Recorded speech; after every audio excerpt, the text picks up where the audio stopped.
إن الحمد لله نحمده ونستعينه ونستغفره ونؤمن به ونتوكل عليه ونعوذ بالله من شرور أنفسنا ومن سيئات أعمالنا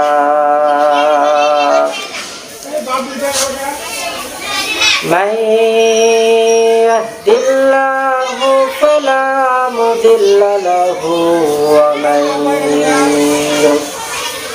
يضلله فلا هادي له وأشهد أن لا إله إلا الله وحده لا شريك له وأشهد أن سيدنا ومولانا محمدا عبده ورسوله المصطفى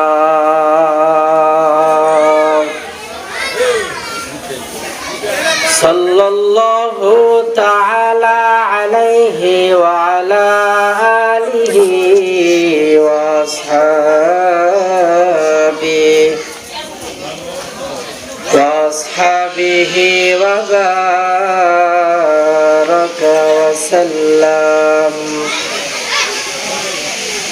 وبارك وسلم تسليما كثيرا الذي أرسله الله تعالى بالحق بشيرا ونذيرا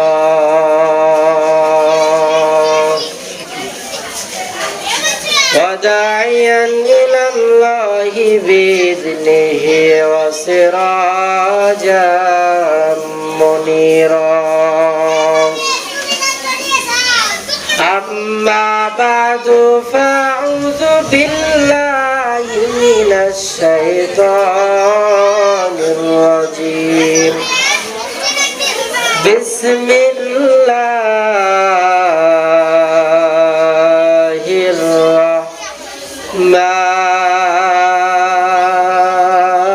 الرحمن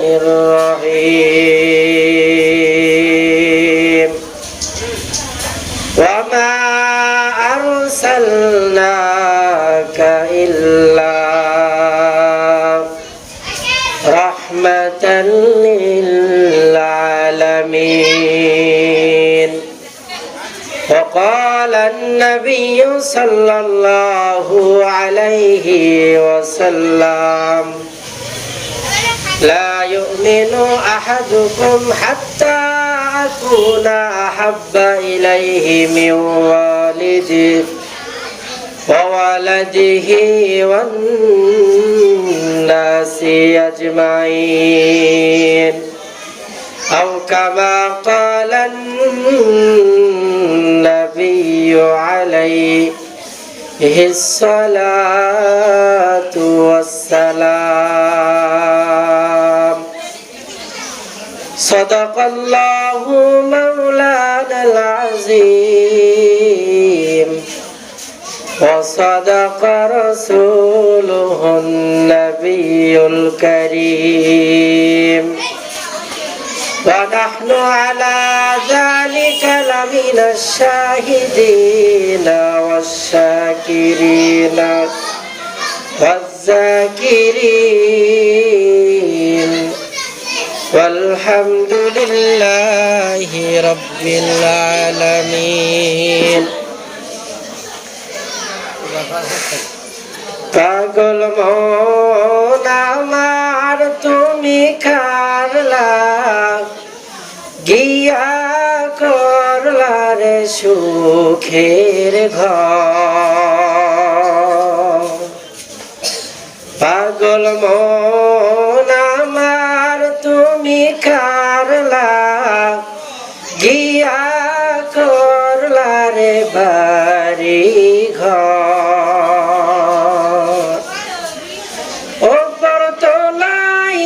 বাতি জ্বলে নিচ তলাতে অন্ধকার তুমি কারলা গিয়া করলা রে সুখের ঘর পাগল মন আমার তুমি কারলা গিয়া করলা রে বাড়ি ঘর ভাই বলো বন্ধুরে বলো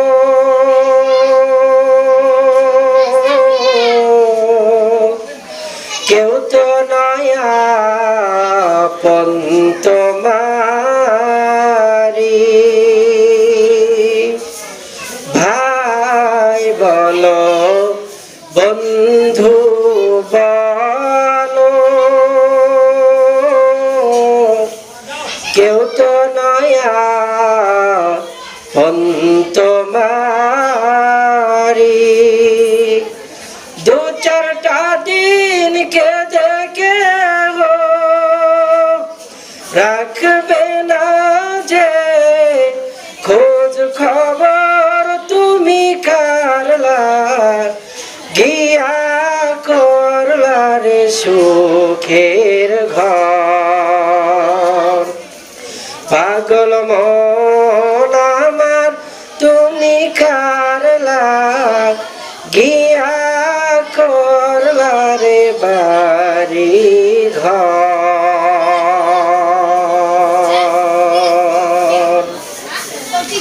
আলহামদুলিল্লাহ আল্লাহ পাকের শুকরিয়া যে আল্লাহ তাআলা আমাদেরকে কোরআন সুন্নাহর আলোচনা শোনার জন্য আজকের এই মহতী জালসার আয়োজন করার তৌফিক দান করেছেন বা আমাদেরকে উপস্থিত হওয়ার মতো তৌফিক দান করেছেন এজন্য সকলেই নিয়ামতের শুকর আদায়ার্থে মুসলমান হিসাবে ঈমানের আওয়াজকে উঁচু করে এক আওয়াজে উচ্চ কণ্ঠে কালেমাতুশ শুকর আদায় করি সকলেই জবান খুলে পড়ি আলহামদুলিল্লাহ অতঃপর যে আল্লাহ তাআলা আমাদের হেদায়েতের জন্য মুক্তির জন্য যুগে যুগে লক্ষাধিক নবী রাসূল পাঠিয়েছিলেন তাদের মধ্যে আমার আপনার নবী সর্বশ্রেষ্ঠ নবী দু জাহানের সরদার মানবতার মুক্তির দিশারি সাইয়্যিদুল মুরসালিন রাহমাতুল লিল আলামিন খাতামান নবিয়্যিন আফজালুন নবিয়্যিন নবী মুহাম্মদ মুস্তাফা সকলেই পড়ি সাল্লাল্লাহু আলাইহি ওয়াসাল্লামের উপর। সম্মানিত উপস্থিতি, কেউ কথা না বলি সকলেই কোরআন সুন্নাহর আলোচনা খুব দিলের কান দিয়ে শ্রবণ করার চেষ্টা করি। কেউ অযথা কথা না বলি, কারণ কোরআন সুন্নাহর মাজলিসে বসে যদি আমরা অযথাই কথা বলি তাহলে এটা কোরআনের সঙ্গে বেয়াদবি হয়। আর আজকের মাহফিলের ইন্তজাম আয়োজনটা একটু ভিন্ন রকম। যে রকম আমরা এখানে পুরুষেরা যতজন আছি এর চাইতে মহিলাদের উপস্থিতি আমাদের চাইতে কয়েক গুণ বেশি, আলহামদুলিল্লাহ বলি। এটা খুব ভালো একটা দিক যে পুরুষের চাইতে মহিলার সংখ্যা আমাদের এখানে আলহামদুলিল্লাহ বেশি। তবে মা বোনদের দৃষ্টি আকর্ষণ করছি, আপনারা পুরুষ দেখলে যে রকম ভাবে মাথায় কাপড় দেন, একজন পুরুষকে ইমাম সাহেবকে দেখলে যে রকম নিজেকে গোটায় নেন, মানে একটু পর্দার সহিত থাকার চেষ্টা করেন, আপনাদের পুরা জিসিম মোবারক ঢাকা যে রকম সতরের অন্তর্ভুক্ত, মহিলাদের গলার আওয়াজও সতরের অন্তর্ভুক্ত। মহিলাদের কণ্ঠের আওয়াজ যদি কোনো পুরুষের কানে যায় তাহলে পর্দার খেলাপ হয়। এজন্য মা বোনরা এখানে একাধিক উপস্থিত আছেন, আলহামদুলিল্লাহ। তবে আপনাদের কাছে করজোরে নিবেদন যে আপনারা কথা না বলে কোরআন সুন্নাহর কথাগুলো একটু দিলের কান দিয়ে আজে বাজে কথা বাদ দিয়ে শ্রবণ করার জন্য চেষ্টা করবেন ইনশাআল্লাহ। আল্লাহ তাআলা আমাদেরকে তৌফিক দান করেন।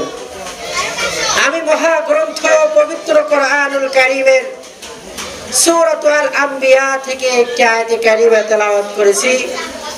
রাসূল কারীম সাল্লাল্লাহু আলাইহি ওয়াসাল্লামের হাদিসে মুবারাকার মধ্যে হতে একটি হাদিস পাঠ করেছি। তেলাওয়াতকৃত আয়াত ও হাদিসকে সামনে রেখেই আপনাদের ইসলাহের জন্য, আমার নিজেরও সংশোধনের জন্য কিছু কথা আল্লাহ পাক আমার জবান দিয়ে আমাদের যাতে উপকার হয় এরকম কিছু কথা আল্লাহ পাক বের করে দেন। সকলেই বলি আমিন। যে আয়াতে কারিমা তেলাওয়াত করেছি, আয়াতের মধ্যে আল্লাহ পাক বর্ণনা করেন ওয়ামা আরসালনাকা ইল্লা রাহমাতাল লিল আলামিন। নবী, আপনাকে আমি আল্লাহ তাআলা পুরো জগৎবাসীর জন্য রহমত স্বরূপ করে পাঠিয়েছি। আল্লাহ তাআলা লক্ষাধিক নবী রাসূল দুনিয়াতে পাঠিয়েছেন, তাদের মধ্যে সবচাইতে সর্বোচ্চ মর্যাদা দিয়া আমারও আপনার নবী জনাবে মুহাম্মদ সাল্লাল্লাহু আলাইহি ওয়াসাল্লামকে দুনিয়াতে পাঠিয়েছেন। আজকের মাহফিলের যিনি প্রধান আকর্ষণ, উনি কিন্তু সবার পরে আসবে, তাই কিনা? কথা বলেন। আজকের মাহফিলের প্রধান আকর্ষণ বা বিভিন্ন জায়গায় আমরা তাফসিরুল কোরআন মাহফিল শুনি, যিনি প্রধান আকর্ষণ উনি কিন্তু পরে আসে। আসার পরে আপনাদের মানুষদের কোরআন হাদিস থেকে প্রাণ ভরে আলোচনা শোনান, উনি কিন্তু প্রধান আকর্ষণ। কিন্তু আসে সবার পিছে আমার নবী, সব নবীর চাইতে সর্বদামি, সব নবীর চাইতে উচ্চ মর্যাদাশীল, সব নবীর চাইতে আমার নবী হলো সাইয়্যিদুল মুরসালিন, সমস্ত নবীদের ইমাম আমার নবী। কিন্তু আমার রাসূলকে আল্লাহ তাআলা সর্বপ্রথম বানালেন আর সর্বশেষে আমার রাসূলকে দুনিয়াতে পাঠাইলেন।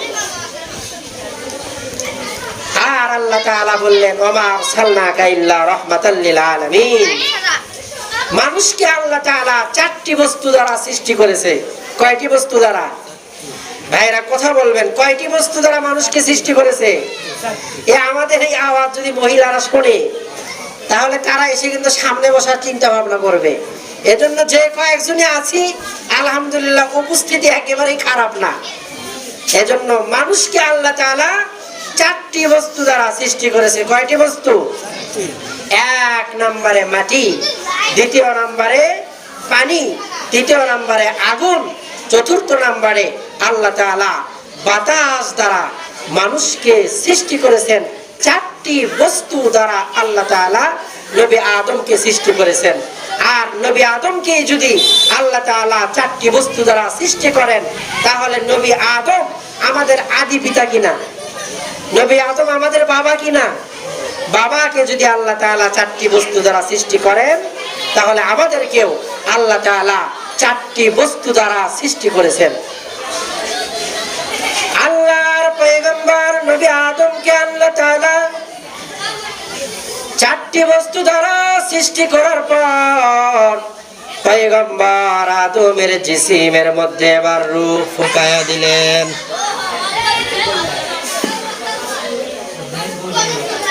পয়গম্বর আদমের জিসিম মুবারকের মধ্যে আল্লাহ তাআলা রূহ ফুঁকায়া দিলেন। আর পয়গম্বর আদমকে আল্লাহ রাব্বুল আলামিন কি হয়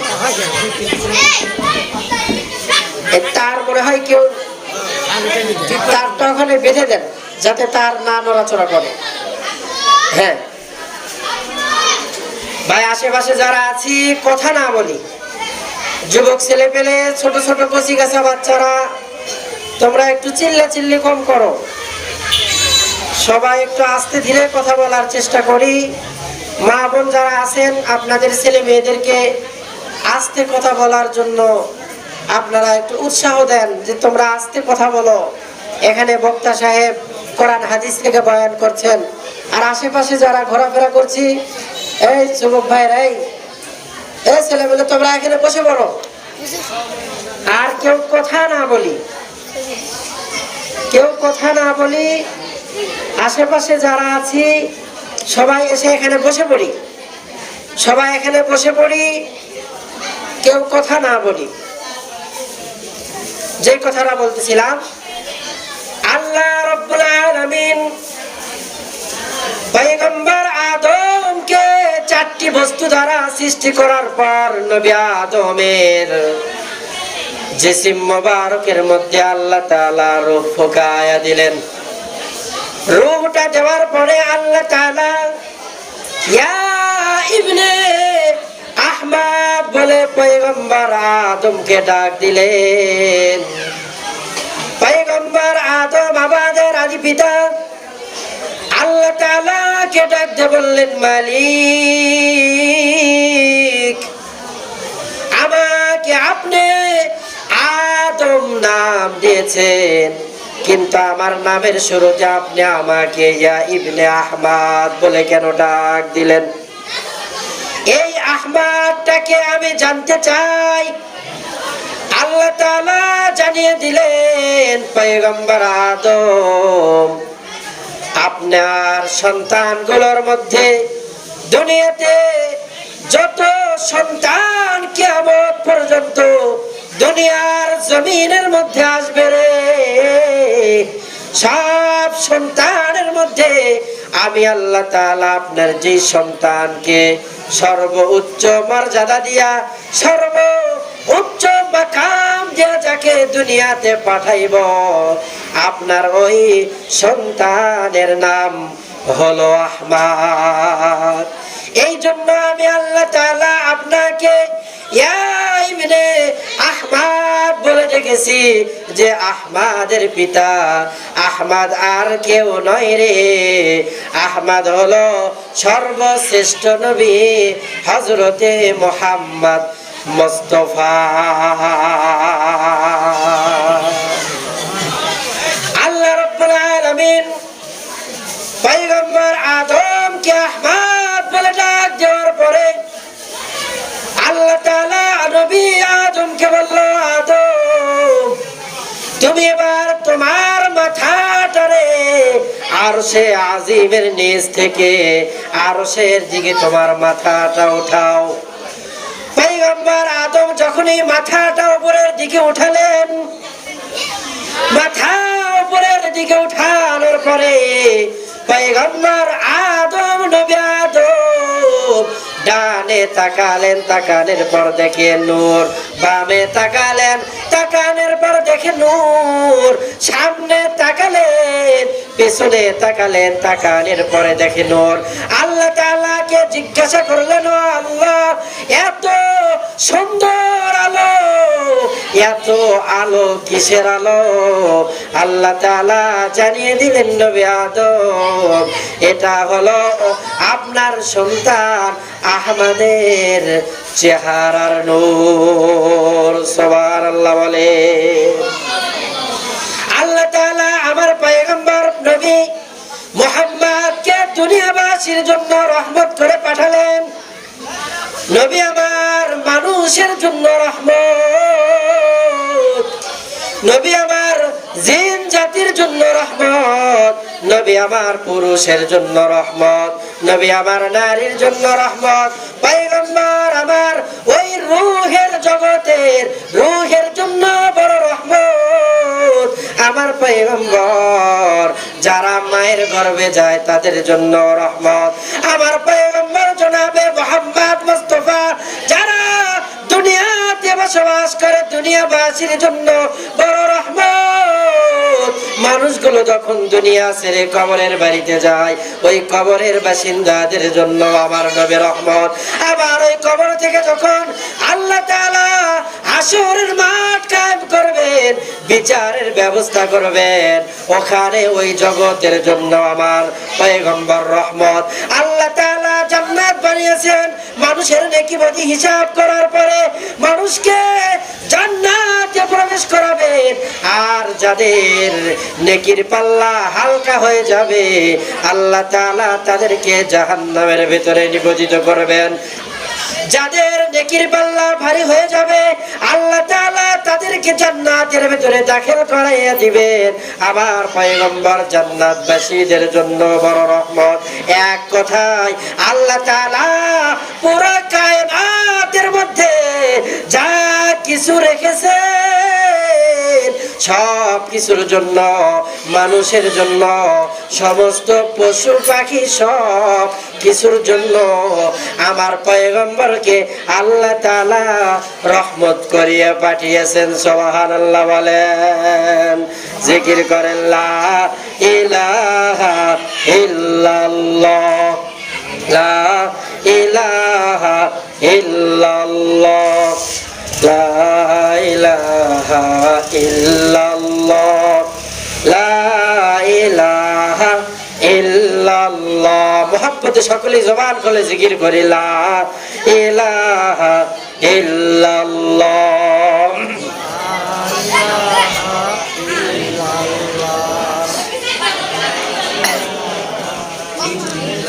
আমার ভাইরা ভালো মতো খেয়াল করেন, আল্লাহ রাব্বুল আলামিন আমার পয়গম্বরকে দুনিয়াবাসীর জন্য রহমত করে পাঠালেন।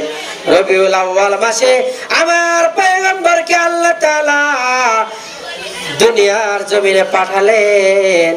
নবীজির মা আমেনা বর্ণনা করেন, আমার সন্তান যখন আমার গর্ভে আসে আমার শরীর থেকে এমন সুন্দর সুঘ্রাণ বের হয়, আতর আর পারফিউমের ঘ্রাণ বের হয়।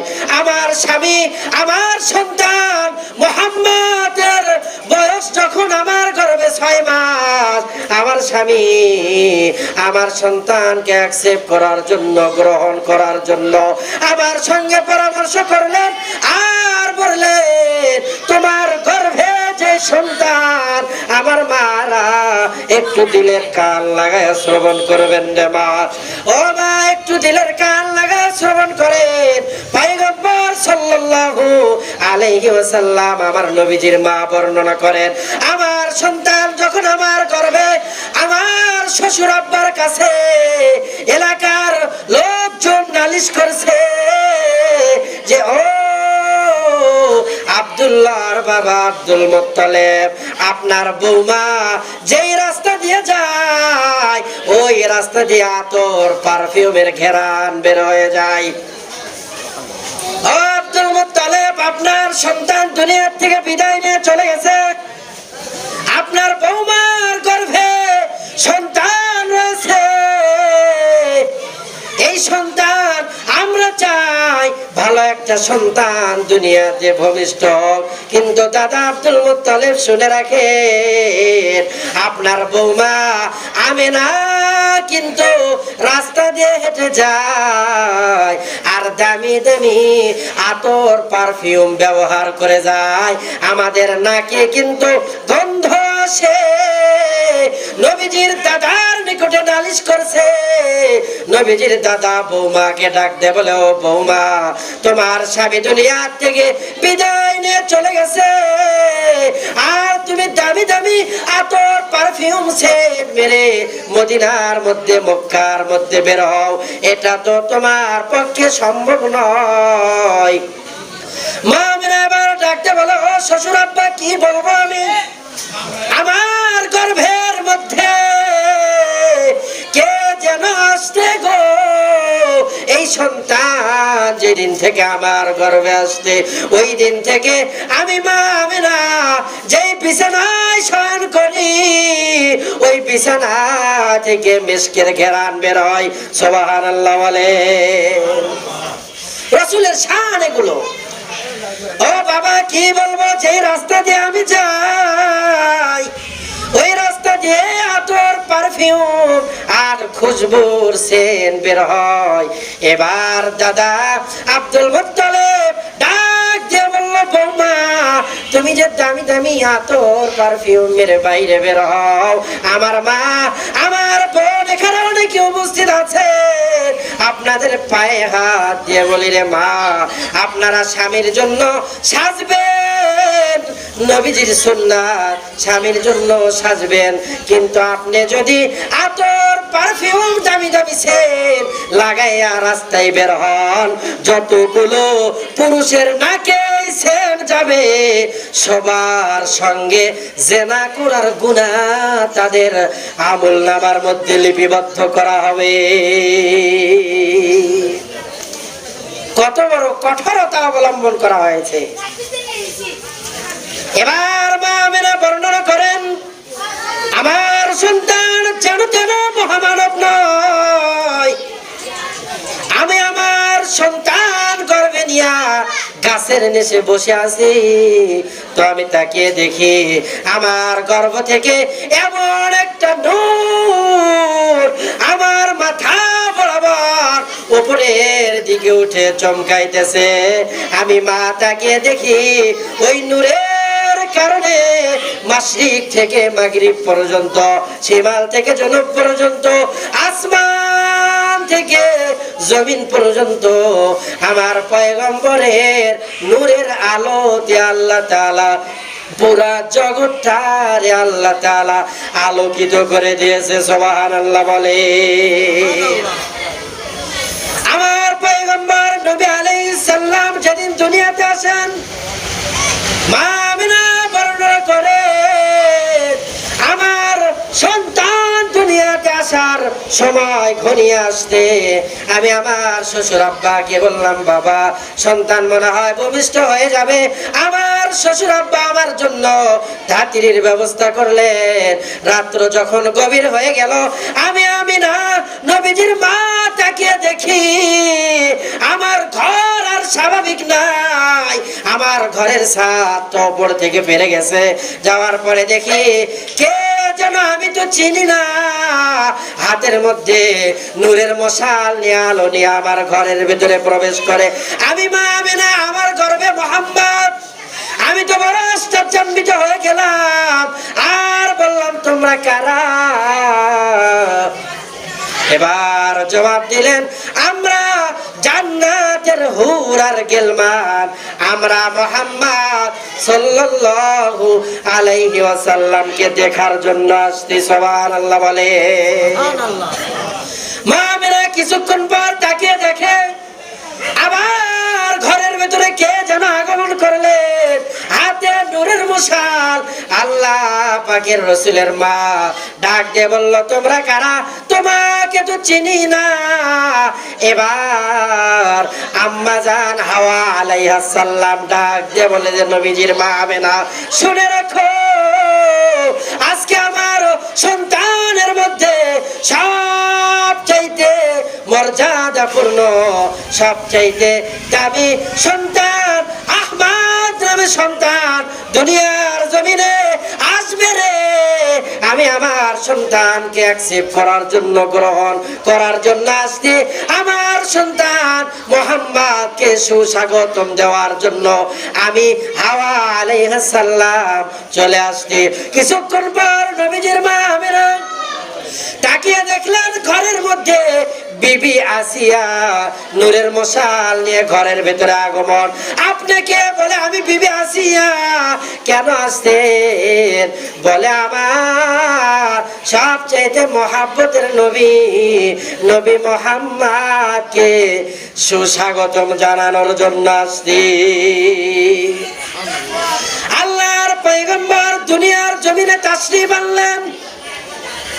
আল্লাহর পয়গম্বর যখনই জন্মগ্রহণ করেছে, ওই অন্ধকার ঘর আর অন্ধকার নাই। আল্লাহ তাআলা ওই অন্ধকার ঘরটাকে নবীজির চেহারার নূরের আলোতে নূরে নূরান্বিত করে দিয়েছে। সুবহানাল্লাহ বলে।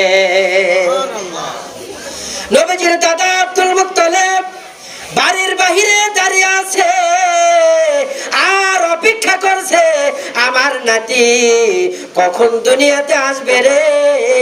কারণ আমার নাতির বাবা মুহাম্মদ তো, আমার নাতির বাবা আব্দুল্লাহ তো দুনিয়ার থেকে আগে বিদায় নিয়ে চলে গেছে।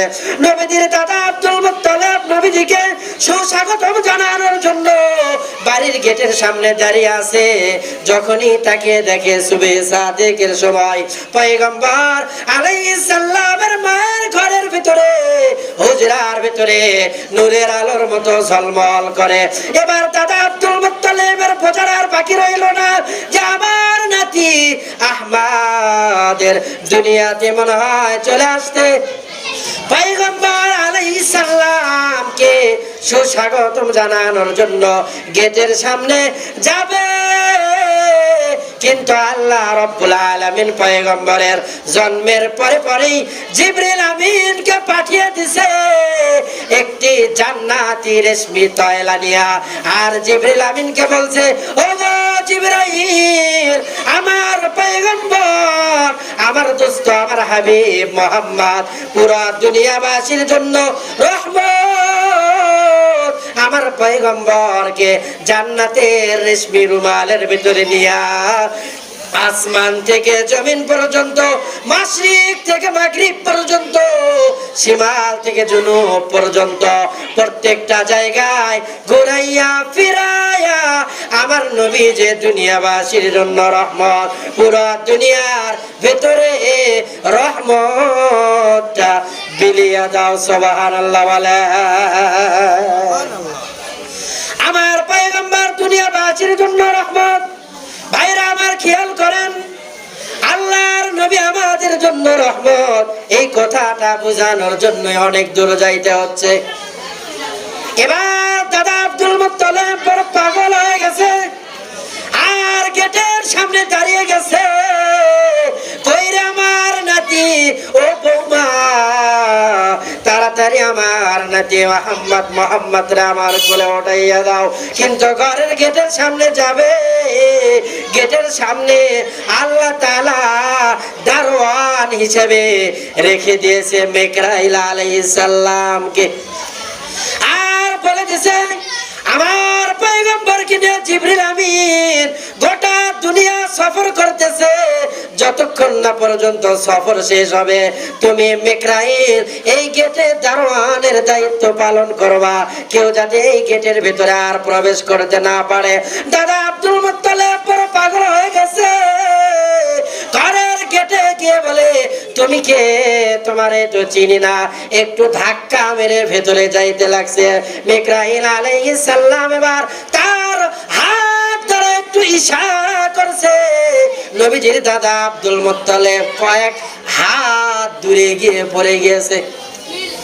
দাদা আব্দুল মুত্তালিব আবার চিন্তায় পড়ে গেলেন আর চেহারার দিকে তাকিয়ে বললেন, গোটা মক্কা শহর আমি ব্যবসা বাণিজ্য করি, সিরিয়াতে যাই, বিভিন্ন দেশে আমি ব্যবসা বাণিজ্য করার জন্য যাই, কিন্তু তুমি কে রে? তোমার চেহারা তো দুনিয়ার কোনো মানুষের সঙ্গে মেলে না। দাদা আব্দুল মুত্তালিব চিৎকার মারছে আর ডাক দিয়ে বলে, রে হারে, তোমার কলিজার টুকরো ভাতিজা মুহাম্মদকে মনে হয় অপহরণ করার জন্য ওই ডাকাতের দল আসতে রে, তাড়াতাড়ি চলে আসো। এই ছেলে পেলে কথা বলিও না, ছেলে পেলে কথা বলিও না, চুপ করে থাকো, চুপ করে থাকো। মা বোন যারা আছেন আস্তে কথা বলেন, আপনাদের আওয়াজ কিন্তু আমাদের কান পর্যন্ত আসতেছে। এজন্য খুব কথা বলার প্রয়োজন হলে আস্তে আস্তে কথা বলেন। ছেলে মেয়ে সন্তানদেরকে কথা বলতে নিষেধ করেন, আপনারাও খুব চুপ করেন। রাসূল কারীম সাল্লাল্লাহু আলাইহি ওয়াসাল্লামের জন্মের কথাগুলো বলা হচ্ছে, আপনারা একটু দিলের কান দিয়ে শ্রবণ করার চেষ্টা করেন। আশা করছি আর কথা বলবেন না ইনশাআল্লাহ। আবার ভাইরা ভালো মতো খেয়াল করেন, নবীজির দাদা আব্দুল মুত্তালিব হারেসকে ডাক দিয়ে বলল, রে হারেস, গেটের সামনে কে যেন দাঁড়িয়ে আছে রে, একে তো চিনি না, নবীজির চাচা, বড় চাচা হারেস। এবার গেটের সামনে দণ্ডায়মান হয়ে গেলেন আর ডাক দিয়ে বললেন, গোটা মক্কাবাসীর এমন কোন মানুষ নাই যাদেরকে চিনি না। সিরিয়া বলো, বসরা বলো, পারস্য বলো, এমন কোন এলাকা নাই যে যাদেরকে আমি চিনি নাই। সত্যি করে বলো না তুমি কে? তোমার চেহারা তো দুনিয়ার কোন চেহারার সঙ্গে মিল খায় না। এবার ভারতের রক্ত বড় গরম। মিকাইল আলাইহিস সালামকে ধাক্কা মারছে। মিকাইল আলাইহিস সালাম হাত দ্বারা একটু ইশারা দেওয়ার পরে দূরে ছিটকে গিয়ে পড়ে গেছে। এবার বড় বড় চক্ষু বের করেছে। দুনিয়ার মানুষের গায়ে তো এত, দুনিয়ার মানুষের শরীরে তো এত শক্তি হওয়ার কথা না। সত্যি করে বলো তুমি কে? এবার বলছে আমি মিকাইল আলাইহিস সালাম।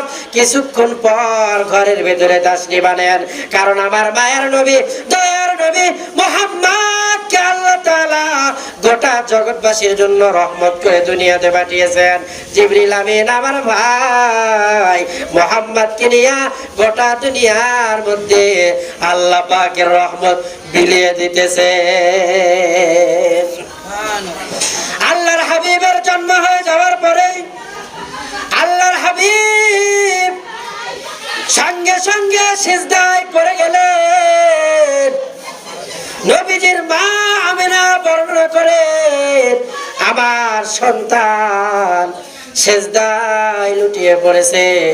আমি মা আমেনা আমার সন্তান মুহাম্মাদের কর্ণ কহরে আমার মুখের সঙ্গে আমার কানটা লাগালাম। লাগানোর পর শুনি শিশু মুহাম্মদ সিজদায় লুটিয়ে পড়ে আল্লাহ তাআলার কাছে বিনাইয়া বিনাইয়া কান্না করে আর ডাক দিয়ে বলে, আল্লাহ আপনি আমার গুনাহগার উম্মতের নাজাতের ফয়সালা করবেন নি। আল্লাহু আকবার বলেন। আল্লাহর হাবিব দুনিয়াতে আসার পরের থেকেই উম্মতের নাজাতের জন্য চিন্তায় বিভোর। আল্লাহর পয়গম্বর ওই যে দুনিয়াতে জন্মগ্রহণ করলেন, জন্মগ্রহণ করার পর থেকে সিজদায় পড়ে কান্না করা শুরু করছে। গোটা জিন্দেগি ভর আমার নবী উম্মতের জন্য কান্না করেছে। আমার পয়গম্বর এখনো রওজাতুম মিন রিয়াজিল জান্নাতে শুয়ে শুয়ে উম্মতের জন্য কান্না করে। আমার ভাইরা ভালো মতো খেয়াল করবেন, 3 দিন হলো মদিনাতে আমার নবীর খবর নাই। পুরো মদিনার মানুষ 3 দিন হলো তাদের চুলাতে আগুন জ্বলে না, কারণ নবীজির প্রতি তাদের ভালোবাসা কম না বেশি? জোরে বলেন, কম না বেশি?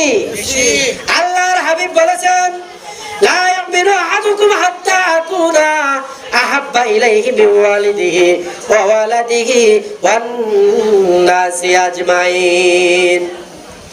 কোন ব্যক্তি ওই সময় পর্যন্ত পরিপূর্ণ ঈমানদার হতে পারবে না যতক্ষণ না পর্যন্ত আমি রাসূলকে তারা নিজের জানের চাইতে, নিজের বিবি বাল বাচ্চা দুনিয়ার সমস্ত কিছুর চাইতে আমি রাসূলকে বেশি ভালোবাসতে না পারবে, ততক্ষণ পর্যন্ত কোন মুমিন পরিপূর্ণ মুমিন হতে পারবে না। মদিনার মানুষগুলো, মক্কার মানুষগুলো আমার পয়গম্বরকে দিল মন থেকে ভালোবাসতে। আল্লাহর পয়গম্বর রাতের অন্ধকারে ঘর থেকে বেরিয়ে পড়ছে।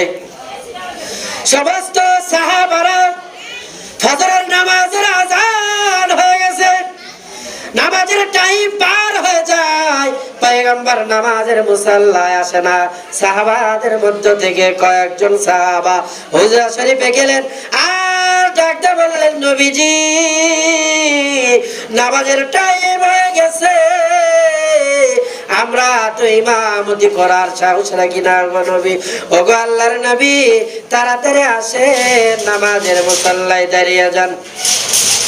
ভেতর থেকে নবীজি সাল্লাল্লাহু আলাইহি ওয়াসাল্লাম, নবীজি সাল্লাল্লাহু আলাইহি ওয়াসাল্লামের স্ত্রী ডাক দিয়ে বলে, আয়েশা সিদ্দিকা ডাক দিয়ে বলে, ও সাহাবারা, আল্লাহর পয়গম্বর তো গভীর রজনীতে ঘর থেকে বেরিয়ে পড়েছে, এখনো পর্যন্ত আল্লাহর পয়গম্বর আমার ঘরে তাশরিফ আনে নাই।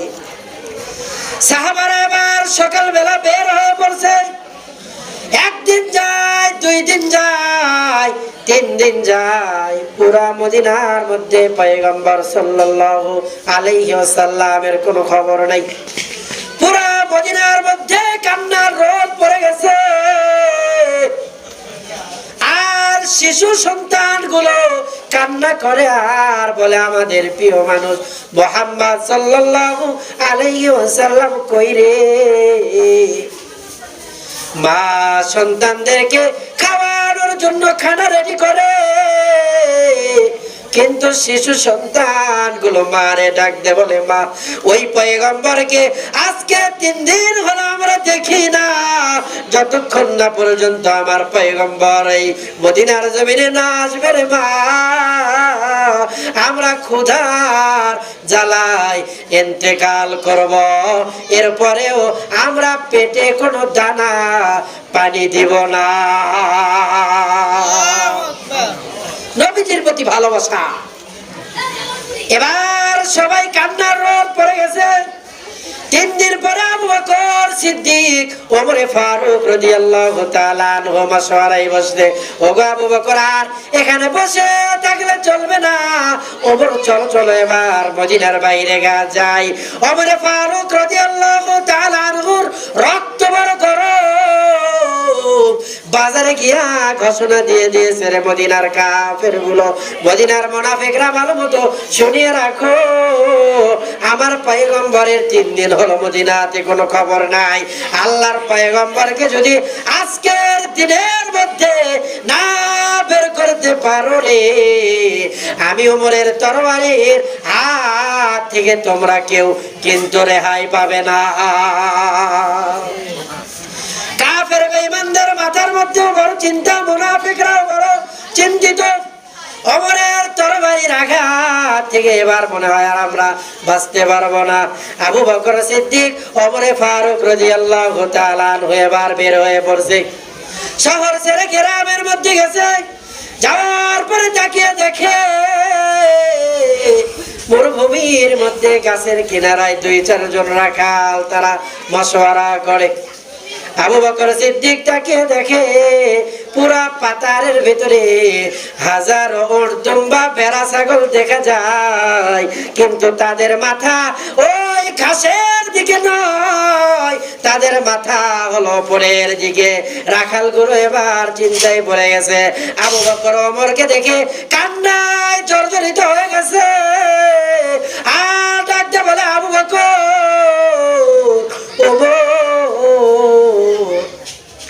আজকে 3 দিন হলো ওই পাহাড়ের গুহায় কে যেন সুন্দর চেহারাওয়ালা একটা মানুষ, আমরা তো তারে চিনি না, আজকে 3 দিন হলো উম্মতি উম্মতি উম্মতি বলে কান্না করে রে আবু বকর, উম্মতি উম্মতি বলে কান্না করে রে ওমর। ওই লোকটার জন্য আজকে 3 দিন হলো আমাদের এই ওট, দুম্বা, ভেড়া গুলো ঘাসে মুখ লাগায় না, শুধু আসমানের দিকে তাকিয়ে থাকে। আল্লাহু আকবার বলে। এবার আবু বকর সিদ্দিক চিৎকার মারছে। ওমর ফারুক রাদিয়াল্লাহু তাআলা আনহু এক দৌড় দিয়ে গুহার কিনারায় দাঁড়িয়ে গেছে। নারায়ে তাকবীর। আজকের মাহফিলের দ্বিতীয় বক্তার আগমন। আমার ভাইরা বড় খেয়াল করেন, আল্লাহ পাকের নবী ওই পাহাড়ের গুহায় কান্না করতেছে। ওমর ফারুক রাদিয়াল্লাহু তাআলা আনহু নবীজির শিওরে গিয়ে ডাক দিয়ে বলে, ও আল্লাহর নবী, আপনার কল্যাণের জন্য আমি দৌড় মারছিলাম, কিন্তু আপনার সুন্দর চেহারা দেখে আমি কালেমা পড়ে মুসলমান হয়ে গেছি। ওগো নবী তাকিয়ে দেখে আমি ওমরের পেটে আজকে 3 দিন হলো কোনো দানা পানি নাই। আমি ওমরের সুন্দর চেহারার দিকে তাকিয়ে দেখেন আজকে 3 দিন হলো আপনার খুঁজি পেটে দানা পানি নাই, গোসল নাই, খাওয়া নাই গো নবী, তাড়াতাড়ি ওঠেন। আমার পয়গম্বর মাথা উঠায় না। ওমর ফারুক ডাকতে বলে, ওগো নবী, আমার জিন্দেগীর সমস্ত আমলগুলো আপনার গুনাহগার উম্মতের নাজাতের জন্য দান করে দিলাম। আল্লাহু আকবার, জোরে বলে। আবু বকর সিদ্দিক ডাকতে বলে, ওগো নবী, এই পুরো মক্কার মধ্যে, মদিনার মধ্যে আমার চাইতে বড় কাছের মানুষ আপনার আর কেউ নাই। কারণ আমি হলাম আপনার ওই ছোটবেলার বন্ধু। ওগো নবী, আপনার অন্তরে কি ব্যথা আমি আবু বকরকে বলেন। আল্লাহর পয়গম্বরকে বলো, ওগো আল্লাহর পয়গম্বর, তাড়াতাড়ি মাথা উঠান আর কান্না করিয়েন না। আমি আবু বকরের দিকে তাকিয়ে দেখেন আপনার সব চাইতে কাছের মানুষ, পছন্দের মানুষ হলো আমি আবু বকর। আমি আবু বকরের চেহারার দিকে তাকিয়ে দেখেন চেহারার অবস্থাটা বড় খারাপ। আজকে 3 দিন হলো পেটে কোনো দানা পানি নাই গো নবী, আপনি মাথা উঠান। আল্লাহ পাকের রাসূল মাথা উঠায় না। এবার আবু বকর সিদ্দিক ডাক দিয়ে বলল, গো নবী, আমার জিন্দেগীর সমস্ত আমলগুলো আপনার গুনাহগার উম্মতের নাজাতের জন্য আমি আবু বকর দান করে দিলাম। সুবহানাল্লাহ বলে। সুবহানাল্লাহ। এরপর আমার পয়গম্বর মাথা উঠায় না, চিন্তায় পড়ে গেলেন যে নবীজির কলিজার টুকরা ফাতেমাকে ছাড়া নবীজিকে উঠানো সম্ভব নয়। এবার নবীজির কলিজার টুকরা ফাতেমাকে নিয়ে আসা হলো। ওগো বাবা, তাড়াতাড়ি আপনি মাথা উঠান, আপনার সব চাইতে আদরের মেয়ে আমি ফাতেমা। কারণ ছোট মেয়ের সঙ্গে বাবার ভালোবাসাটা একটু গাঢ় হয়, কথা বলেন ঠিক কিনা? আল্লাহর পয়গম্বর মা ফাতেমাকে বেশি আদর স্নেহ করতেন, সবচেয়ে বেশি ভালোবাসতেন। কোথাও যদি সফরে যাইতেন আগে সে ফাতেমার সঙ্গে দেখা সাক্ষাৎ করতেন, এরপরে বাসায় যাইতেন। ফাতেমা আবার ডাকতে বলো, বাবা, আমার কথা না হয় বাদি দিলাম, আমার কলিজার টুকরা 2টা সন্তান আজকে 3 দিন হলো পেটে কোনো দানা পানি নাই, শুধু নানাই কই করে কান্না করে গো নবী। ওগো বাবা, মাথা উঠান, আপনার গুনাহগার উম্মতের নাজাতের জন্য আমি মা ফাতেমা আমার কলিজার টুকরা হাসান হোসেনকে কুরবানি করে দিলাম। মা হাত তুলে দোয়া করছে, ওই দোয়াকে আল্লাহ তাআলা ফেরত দিবে? কথা বলেন, ফেরত দিবে? আল্লাহ তাআলা 3 জন ব্যক্তির দোয়া ফেরত দেন না। 1 নাম্বার মাজলুম, 2 নাম্বার মুসাফির, 3 নাম্বারে মা বাবার দোয়া আল্লাহ পাক ফেরত দেন না। আজকে তো মা বাবার সঙ্গে আমরা বেয়াদবি করি কিনা? এমন অবস্থা। এই জন্য বলেছিলেন, সামনে পড়ে আছে সোনা, কানা চোখে দেখে না, মাটি ভেবে লাথি মারে, কোলে তুলে নেয় না। তাদের চাইতে বড় কপাল পরা আর কে, যেই ব্যক্তি মা বাবাকে পাইলো কিন্তু জান্নাত কামাই করতে পারলো না। আল জান্নাতু তাহতা আকদামিন উম্মাহ, মার পায়ের নিচে সন্তানের বেহেশত। যাদের মা বাবা মা এখনো বেঁচে আছে তার জন্য জান্নাত এখনো জীবিত আছে। আপনি চাইলেই আপনার মা বাবাকে খুশি করে আপনি জান্নাতের মেহমান হয়ে যেতে পারেন। মা দোয়া করছে, আল্লাহ তাআলা সঙ্গে সঙ্গে দোয়া কবুল করে নিয়েছে। এবার আল্লাহ পাকের রাসূল তাও মাথা উঠায় না। আল্লাহ তাআলা ডাক দিয়ে বলে, পয়গম্বর, আমার আরশের ভিতরে কাঁপুনি উঠছে, তাড়াতাড়ি আপনি মাথা উঠান। আল্লাহ পাকের রাসূল মাথা উঠায় না। এবার আল্লাহ তাআলা জানিয়ে দিলেন, পয়গম্বর, আপনি জগৎবাসীর জন্য রহমত, পুরো উম্মার জন্য রহমত, পুরো কায়নাতের জন্য রহমত। আপনাকে শাফাআতের অধিকার দেওয়া হবে। আমি হাসরের ময়দানের মালিক বটে, কিন্তু হাসরের ময়দানের বাদশাহী আপনি মুহাম্মাদের। আপনি আপনার উম্মতদেরকে সুপারিশ করে করে জান্নাতে নিয়ে যাবেন। নবী, যতক্ষণ পর্যন্ত আপনার একটা উম্মত জাহান্নামে থাকবে, আপনার শাফাআতের দরওয়াজা আমি আল্লাহ তাআলা বন্ধ করব না। এবার আমার পয়গম্বর মাথা উঠিয়ে মদিনার দিকে চলে গেলেন। রাসূল করিম সাল্লাল্লাহু আলাইহি ওয়াসাল্লাম আমাদের জন্য কান্না করেছেন, আমাদের নাজাতের জন্য কান্না করেছেন। আল্লাহ পাক এই জন্য রাসূল করিম সাল্লাল্লাহু আলাইহি ওয়াসাল্লামের ভালোবাসা ইশক অন্তরে রেখে রেখে রাসূলের সুন্নাত আমাদের জীবনে ফিট করে আল্লাহ তাআলা যেন আমাদেরকে আগামী জীবন চলার মতো তৌফিক দান করেন। সকলেই বলি আমিন। ওয়া তৌফিকি ইল্লা বিল্লাহ। আসসালামু আলাইকুম ওয়া রাহমাতুল্লাহি ওয়া বারাকাতুহু।